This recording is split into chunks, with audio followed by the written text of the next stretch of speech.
بسم اللہ الرحمن الرحیم۔ عورتیں تراویح کی نماز کیسے پڑھیں؟ تراویح پڑھنے کا آسان طریقہ سیکھیں۔ حضرت عائشہ صدیقہ رضی اللہ تعالی عنہا فرماتی ہیں کہ رسول اللہ صلی اللہ علیہ وسلم نے رمضان کی ایک رات مسجد میں نماز تراویح پڑھی۔ لوگوں نے آپ صلی اللہ علیہ وسلم کے ساتھ نماز پڑھی، پھر دوسری رات کی نماز میں شرکاء زیادہ ہو گئے۔ تیسری یا چوتھی رات آپ صلی اللہ علیہ وسلم نماز تراویح کے لیے مسجد میں تشریف نہ لائے اور صبح کو فرمایا کہ میں نے تمہارا شوق دیکھ لیا اور میں اس ڈر سے نہیں آیا کہ کہیں یہ نماز تم پر رمضان میں فرض نہ کر دی جائے، چونکہ رسول اللہ صلی اللہ علیہ وسلم نے خود اپنے خلفائے راشدین کی سنت پر عمل کرنے کا تاکیدی حکم دیا ہے، لہٰذا ان کا کیا ہوا عمل بھی خود رسول اللہ صلی اللہ علیہ وسلم کی سنت کی مانند ہے اور ان کی اطاعت بھی رسول اللہ صلی اللہ علیہ وسلم کی ہی اطاعت ہے۔ لہٰذا جب حضرت عمر رضی اللہ تعالی عنہ، جو خود خلیفہ راشد عشرہ مبشرہ میں سے ایک اور بہت بڑے فضائل کے حامل ہیں، نے جلیل القدر فقہاء صحابہ کرام رضی اللہ عنہم کی موجودگی میں رمضان المبارک میں باجماعت تراویح کا اہتمام کروایا تو سب نے اس کی تحسین کی، کسی ایک نے بھی نکیر نہیں کی۔ اس لیے تراویح کی نماز سنت موقدہ ہے۔ حضور صلی اللہ علیہ وسلم کے بعد سیدنا ابو بکر صدیق رضی اللہ تعالی عنہ کے دور خلافت میں داخلی اور خارجی فتنوں کی کثرت اور مدت خلافت کی قلت کی بنا پر اس سنت عظیمہ کے قیام کا موقع نہ مل سکا، لیکن سیدنا عمر فاروق رضی اللہ عنہ نے اپنے دور خلافت میں اس سنت کو، جو عارض کی بنا پر موقوف تھی لیکن اب وہ عارض چونکہ باقی نہیں رہا تھا، جاری فرما دیا۔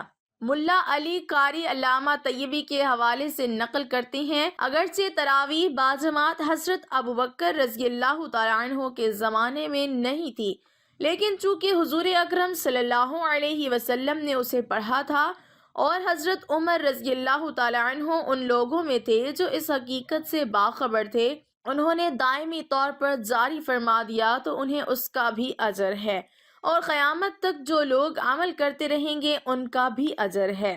بخاری شریف میں حضرت عائشہ رضی اللہ تعالی عنہا کی روایت میں ہے، ایک رات رسول اللہ صلی اللہ علیہ وسلم مسجد میں تشریف لائے اور نماز پڑھی، لوگوں نے بھی آپ کے ساتھ نماز پڑھی۔ ان نمازیوں نے صبح ہونے پر دوسرے لوگوں کو بھی بتایا تو دوسری رات مجمع بہت بڑھ گیا اور حضرت کے ساتھ لوگوں نے نماز ادا کی۔ باتیں سن کر لوگ بہت اکٹھے ہو گئے، حتیٰ کہ مسجد کی تنگ و امانی ظاہر ہونے لگی۔ اب شب و صبح کی نماز سے فارغ ہو کر حضرت صلی اللہ علیہ وسلم نے لوگوں پر متوجہ ہو کر ارشاد فرمایا کہ میں خطرہ محسوس کرتا ہوں کہ کہیں تم پر یہ نماز فرض نہ کر دی جائے اور پھر تم اسے پڑھ نہ سکو گے۔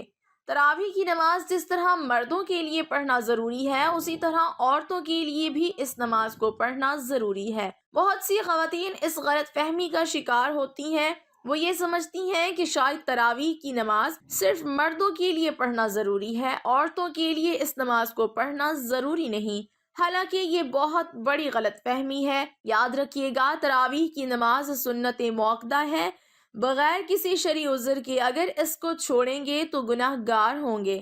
مرد بھی پڑھیں گے اور عورتوں کے لیے بھی اس نماز ضروری ہے۔ اگر عورتیں اس نماز کو بغیر کسی شرعی عذر کے چھوڑیں گی تو گناہ گار ہوں گی، اس لیے عورتیں بھی اس نماز کو ضرور پڑھیں۔ اب مسئلہ یہ ہے کہ مرد حضرات تو مساجد چلے جاتے ہیں جہاں پر باقاعدہ تراویح کی نماز جماعت کے ساتھ ادا کی جاتی ہے، لیکن خواتین گھر کے اندر اس نماز کو کس طریقے سے پڑھیں، اس نماز کے پڑھنے کا طریقہ کیا ہے، اس نماز کی نیت کیسے کریں گے، اس نماز میں کون سی صورتیں پڑھی جائیں گی۔ سب سے پہلے تو ہم عشاء کے 4 فرض پڑھیں گے۔ عشاء کی نماز کے 4 فرض پڑھنے کے بعد پھر ہم 2 سنت موقدہ 2 سنت ادا کریں گے، اس کے بعد وتر نہیں پڑھیں گے، پھر 20 رکعت تراویح کی نماز ادا کی جائے گی۔ 20 رکعت تراویح کی نماز پڑھیں گے، 20 رکعت تراویح کی نماز پڑھنے کے بعد پھر وتر پڑھیں گے۔ 4 فرض پڑھ لیے، 2 سنت پڑھ لی، اس کے بعد پھر 20 رکعت تراویح کی نماز ہے اور وہ 20 رکعت دو دو کر کے پڑھی جائے گی، یعنی 2 رکعت پڑھ کے سلام پھیر دیں گے۔ پھر اس کے بعد 2 رکعت اسی طرح سے 2 رکعت کر کے 20 رکعت تراویح کی نماز ادا کریں گے۔ اگر آپ 4 رکعت پڑھتی ہیں تو تب بھی کوئی حرج نہیں ہے، نماز ہو جائے گی، لیکن بہتر نہیں ہے، مناسب یہ ہے کہ 2 رکعت کر کے پڑھی جائے۔ اب 2 رکعت کر کے پڑھ لیں یا 4 ہر 4 رکعت کے بعد تراویح کی دعا کو پڑھیں گے۔ اگر آپ کو دعا زبانی نہیں آتی تو اس کو دیکھ کر بھی پڑھ سکتے ہیں، ہر 4 رکعت کے بعد اس دعا کو پڑھیں گے۔ 4 رکعت کے بعد اس طرح بیٹھ کر دعا یا تسبیح پڑھی جائے گی، 20 رکعت اسی طرح سے مکمل ہوگی۔ اب مسئلہ یہ ہے کہ ان 20 رکعتوں میں ہم نے کون سی صورتیں پڑھنی ہیں۔ ناظرین، اس کے لیے کوئی خاص صورتیں نہیں ہیں، یہ ضروری نہیں کہ یہ صورتیں پڑھی جائیں گی جو بھی آپ کو قرآن پاک آتا ہے۔ کوئی صورتیں آپ کو آتی ہیں، 10 صورتیں آتی ہیں، 10 پڑھ لیں، 5 آتی ہیں، 5 پڑھ لیں۔ جب وہ 10 صورتیں ختم ہو جائیں گی، ابھی تراویح کی نماز باقی ہے تو پھر دوبارہ سے ان کو دہرا لیں، ابھی بھی باقی ہے تو پھر دوبارہ سے دہرا لیں۔ اسی طریقے سے تراویح کی نماز میں جو صورتیں آپ کو آتی ہیں وہ صورتیں پڑھتی جائیں گی، اور اسی طریقے سے 20 رکعت تراویح کی نماز ادا کریں گے۔ اگر آپ کو صرف 4 صورتیں آتی ہیں، یعنی 4 قل آتے ہیں، تو تب بھی آپ کی نماز بالکل آسان طریقے سے ادا ہو جائے گی، یعنی 2 رکعتوں میں آپ نے 2 قل پڑھ لیے، اس کے بعد پھر 2 رکعتوں میں پھر 2 قل پڑھ لیے، اس طریقے سے 4 رکعت بھی ہو جائے گی، 4 قل بھی ختم ہو جائیں گے، پھر دوبارہ سے ان کو دہرا لیں۔ لیکن ترتیب کا خاص خیال رکھنا ہے کہ پہلے والی بعد میں نہیں پڑھنی اور بعد والی پہلے نہیں پڑھنی، اس طریقے سے نہیں کرنا، پہلے اس کو پہلی رکعت میں پڑھ لیں، جو بعد میں آ رہی ہے اس کو بعد میں دوسری رکعت میں پڑھ لیں۔ یہ تو تھا کہ تراویح کی نماز ادا کرنے کا طریقہ۔ اب اس کی نیت کیسے کریں؟ نیت کہتے ہیں دل کے پختہ ارادے کو۔ زبان سے نیت کرنا کوئی ضروری نہیں ہے، کوئی لازم نہیں ہے، کوئی شرط نہیں ہے۔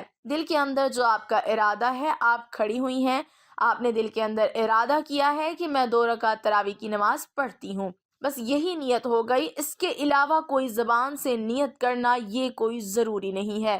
لیکن علماء بیان فرماتے ہیں کہ زبان سے نیت کرنا یہ مستحب ہے۔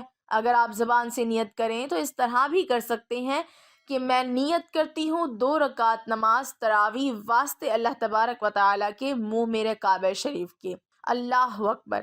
یہ طریقہ ہے نیت کرنے کا زبان سے، لیکن کوئی ضروری نہیں ہے۔ 20 رکعت ختم ہو جانے کے بعد پھر دعا پڑھیں گے، دعا کرنے کے بعد پھر وتر کی نماز پڑھی جائے گی، کیونکہ ہم نے پہلے وتر کی نماز نہیں پڑھی تھی۔ پھر چاہیں تو آگے نفل بھی پڑھ سکتے ہیں، چاہیں تو نہ پڑھیں، وہ آپ کی مرضی ہے۔ وتر پڑھنے کے بعد آپ کی نماز ختم ہو جائے گی۔ یہ نماز تراویح ادا کرنے کا طریقہ ہے۔ عورتوں کے لیے بہتر یہی ہے کہ تنہا تراویح کی نماز پڑھ لیں۔ اگر گھر میں جماعت ہو رہی ہے تو جماعت میں بھی شریک ہو سکتی ہیں، لیکن عورتوں کا امامت کرنا درست نہیں۔ عورتوں کی امامت کی کئی صورتیں ہیں۔ کوئی حافظہ خاتون ہے، وہ اپنے گھر کے مرد و عورت کی امامت کرے، یہ ناجائز ہے، اس لیے کہ عورتیں مردوں کی امامت نہیں کر سکتی ہیں۔ خیر القرون میں اس کی کوئی مثال نہیں ہے۔ حضرات صحابیات میں بعض بہت بلند مقام کی حامل تھیں۔ حضرت عائشہ کا عمل و تقوی میں صحابہ کی نگاہ میں بلند مقام تھا۔ حضرات صحابہ مشکل مسائل میں ان سے رجوع کیا کرتے تھے، لیکن کوئی ایک واقعہ بھی ایسا مذکور نہیں ہے کہ عورتوں نے مردوں کی امامت کی ہو۔ حدیث میں ہے، آپ صلی اللہ علیہ وسلم نے فرمایا، عورتوں کو پیچھے رکھو جیسے اللہ نے ان کو پیچھے رکھا ہے۔ حدیث سے معلوم ہوتا ہے کہ عورتوں کو مردوں سے پیچھے کھڑے ہونا چاہیے، اور اگر عورت کو مردوں کا امام بنا دیا جائے تو عورت کا مردوں کے آگے ہونا لازم ہوئے گا۔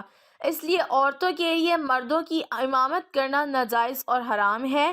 موجودہ حالات میں بعض لوگوں نے یہ بھی سوال کیا ہے کہ گھر میں حافظہ عورت ہے اور مردوں میں کوئی بھی امامت کرنے کا اہل نہیں ہے، اور یا مرد کو زیادہ قرآن یاد نہیں ہے، تو کیا عورت اپنے محرم مردوں کی امامت کر سکتی ہے؟ ظاہر ہے کہ اس کا حکم بھی عدم جواز کا ہے۔ مرد حضرات جس طرح فرض نماز ادا کرتے ہیں، اسی طرح تراویح کی نماز بھی ادا کریں گے۔